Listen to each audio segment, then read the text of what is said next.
In today's video, I'll show you how to connect CJ Dropshipping to eBay in just 5 minutes. Whether you're brand new to dropshipping or want to streamline your workflow, this setup is quick and simple.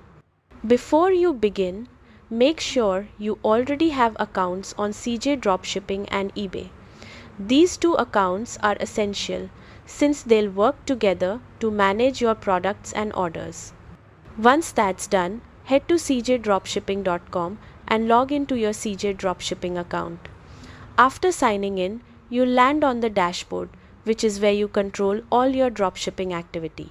From the dashboard, look for the authorization section. This is where CJ connects with external platforms like eBay. Click on it, then choose the option to connect an eBay store. You'll be redirected to eBay's login page.